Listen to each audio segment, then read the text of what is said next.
Hey guys, Justin coming back at you again with some more information with Elevated Ed. And today we have Russell Wolf with us. Welcome, everybody. He's one of our team leaders. Man, this is fun. Yeah, with the Lawton team. Good to have you, man. Good to be here, man. So today's topic is going to be all about sphere of influence. I think as an early agent, developing and understanding what your sphere is probably one of the most critical things that you can do. So, Russell, this is definitely your wheelhouse, and we are going to swing for the fences. Yeah, you know, people tell me that, and I'm starting to believe it. You know, Yeah, I've definitely gotten pretty good at this. You should. So one of the things that I look at is in defining what is your sphere of influence. I think the key thing that you need to be looking at when you're trying to create your initial list of individuals or people that you're going to reach out to is it needs to be people that have trust and respect in you.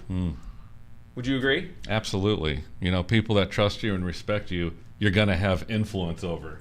And that's why we call it sphere of influence. Right. Where do you have that? And I think one of the major misperceptions that a lot of people have is the fact that they'll just dump everybody into it. Those are people that they may not have any contact with in a decade, but you still throw them in there. That's not what we're trying to do here. We're trying to make sure we maximize your time to make you as efficient as possible in capturing leads and really developing your sphere. Now, somebody might eventually get added to it that you haven't talked to in 5 or 10 years, but to start out, we want to really, really focus in on those people that already have a built-in trust for us and respect our opinions on things. So that's kind of what we're thinking about. Now, getting your head in that window, the things that you got to say and you got to think about is the purpose of what we're going to accomplish here, and everything about it is trying to develop systems and the mindset to always be continuing and growing your sphere.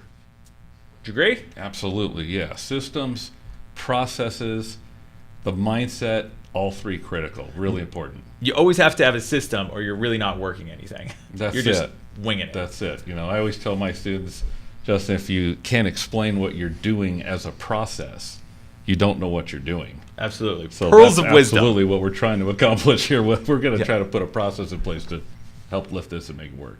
Now, when we're thinking about the sphere of influence, the one thing that you got to start saying is, what is a goal? We want to make sure we quantify what our goals are. And what our target should be is that 70% of all the business and all the transactions that you do should be coming from your sphere of influence. And honestly, as you start out, it might even be higher than that. It is higher, you know, unless you've got something outside of your sphere of influence. Maybe there's some marketing and some pieces you're doing in that you have in place with maybe an open house or some marketing you're doing outside of your sphere. But man, when you start, I'd say it's above 80% for sure. Yeah. Okay. Good to know. And that's a good expectation to have as you move forward. Now, how exactly are you really trying to get all that business coming directly from your sphere? What are some of the things that you can say, just kind of overview about what type of mindset and behaviors you need to start thinking about? Yeah. So, you know, when we're talking about, you know, communicating with our sphere, we want to let them know, you know, communicating to them, letting them know we're in the business. I don't want to jump in front of you. No, you're good. You're good. Yeah, I know, we're eager. I know. This is some of my favorite stuff. So, you know, no matter how we've done the business, and we've been doing this a while now, and we realize it almost always comes down to a 70% of our business comes from either people in our sphere or repeat referral. We kind of put that in the same category. So we have to constantly stay in front of them. And I have a couple really fun ways that I do that, and I can go into that now or wait. Well, we'll get to it. But okay. The one thing that I think you're talking about, the different ways and methods, is you need to have consistent effort and genuine care. Demonstrate that genuine care for those individuals so they trust you and say that this isn't some greedy individual who looks for self-serving purpose, that you actually genuinely care and are reaching out to them on a consistent basis, facilitating a relationship. It's not about transactions. Exactly. It's about relationships. Absolutely.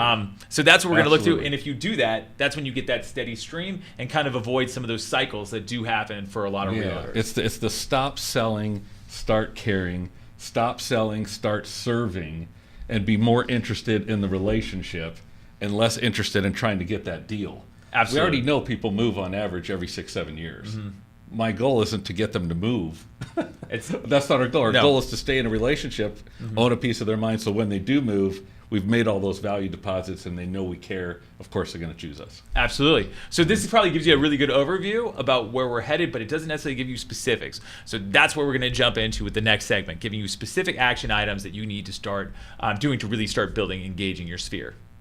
Awesome.